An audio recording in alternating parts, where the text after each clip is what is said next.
Olá! No nosso estudo do Novo Testamento, estamos aqui no Evangelista Marcos, onde aqui Emmanuel, no livro O Pão Nosso, vai destacar um dos versículos do capítulo 2 ao capítulo 27. Mas nós vamos ler desde o capítulo do versículo 23 para contextualizar o trecho que Emmanuel vai nos trazer uma mensagem para reflexões. Esse trecho se denomina Espigas debulhadas em dia de sábado. Sabemos que, entre os judeus, nos sábados era proibido, na crença deles, trabalharem. Num dia de sábado, o Senhor caminhava pelos campos e seus discípulos, andando, começaram a colher espigas. Os fariseus, observando-lhe, vede, por que fazem eles no sábado o que não é permitido? Jesus respondeu-lhes, nunca lestes o que fez Davi quando se achou em necessidade e teve fome, ele e os seus companheiros? Ele entrou na casa de Deus, sendo Abiatar príncipe dos sacerdotes, e comeu os pães da proposição, dos quais só aos sacerdotes era permitido comer.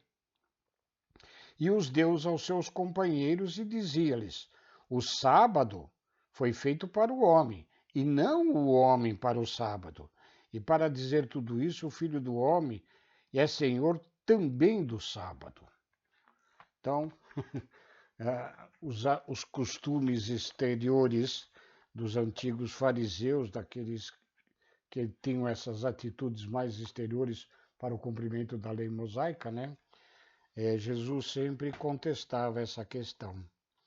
E a esse respeito, no livro Pão Nosso, de Emmanuel, Psicografia do Chico, a lição de número 30, que se denomina Convenções. E exatamente o ressalte que Emmanuel nos dá deste capítulo 2 de Marcos, versículo 27.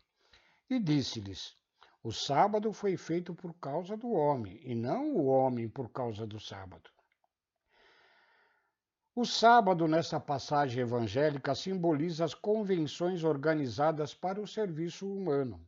Há criaturas que por elas sacrificam todas as possibilidades de elevação espiritual, quais certos encarregados dos serviços públicos que adiam indefinidamente determinadas providências de interesse coletivo, em virtude da ausência de um selo minúsculo.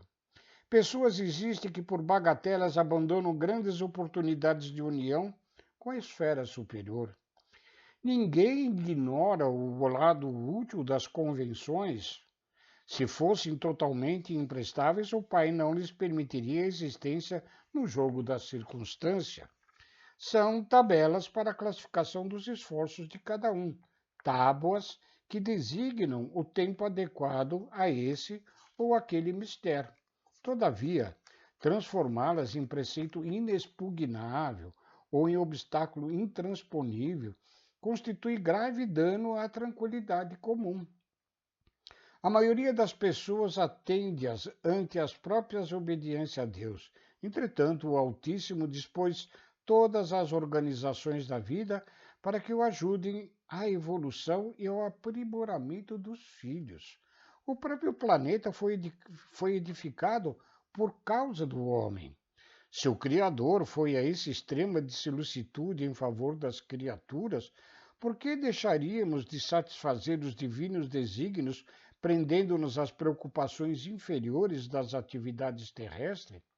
As convenções definem, catalogam, especificam e enumeram, mas não podem tiranizar a existência. Lembra-te de que foram dispostas no caminho a fim de te servirem. Respeite-as na feição justa e construtiva. Contudo, não as converta em cárcere próprio. Ou seja, as convenções existem por uma certa organização, por questões de disciplina, mas elas não podem se sobrepor à natureza humana no seu desenvolvimento, principalmente espiritual, intelectual e tudo mais. Mas é necessário que saibamos que as convenções, embora necessárias, elas não podem nos escravizar. O homem não foi feito para as convenções foram feitas para a disciplina do homem no seu processo evolutivo. Fiquem com Deus e muito obrigado.